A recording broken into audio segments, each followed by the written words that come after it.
ကျွန်တော်ကိုစင်ရအားပေးနေလျက်ရှိကြတဲ့ခြေပိတ်သက်အားလုံးမင်္ဂလာပေါင်းနဲ့ပြည့်စုံကြပါစေခြေပိတ်သက်တို့ငွေကြေးကဏ္ဍတွေမှာခြေပိတ်သက်တို့ထံငွေလိုင်းကြီးတက်ပွဲ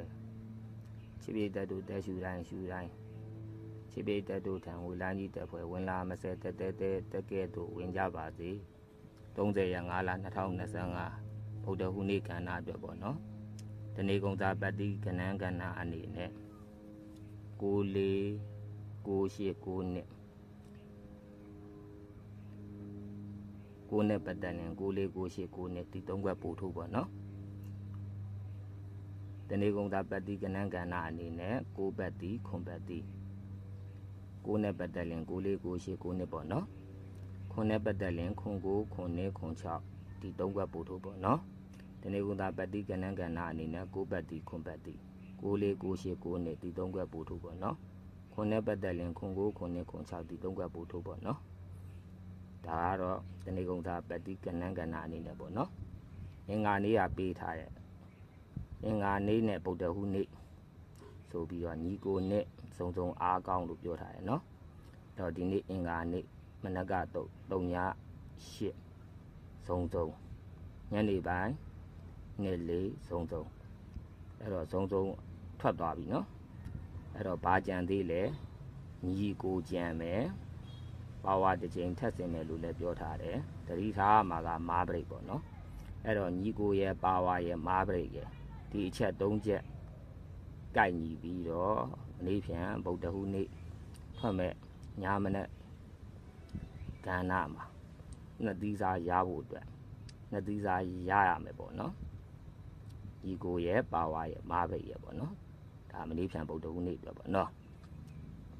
အတိတ်ကောက်ချင်တဲ့ဝါသနာရှင်ချစ်ပိယသက်အားလုံးအတွက်30ရက်5လ2025ဗုဒ္ဓဟူးနေ့ကဏ္ဍအတွက်ပေါ့နော်ပထမဆုံးကဏ္ဍအနေနဲ့ပလက်တိုင်မှာရေးထားတဲ့ကဏ္ဍကတော့6ခွန်6 4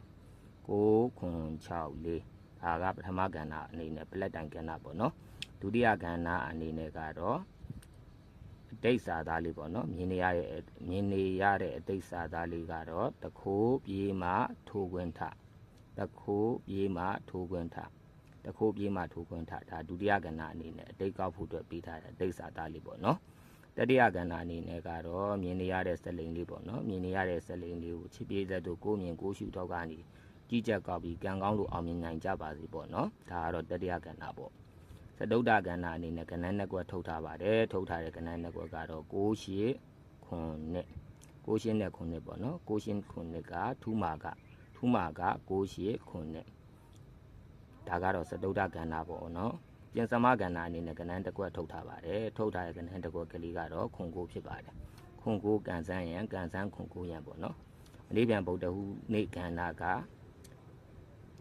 ထူးခြားမှာပါလဲဆိုလို့ရှိရင်စုံထွက်သွားပြီးဆိုတော့က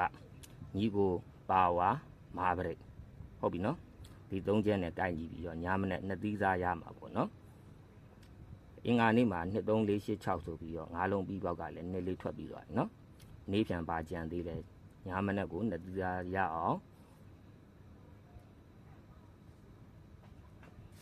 ကြိုးစားကြရမှာပေါ့နော်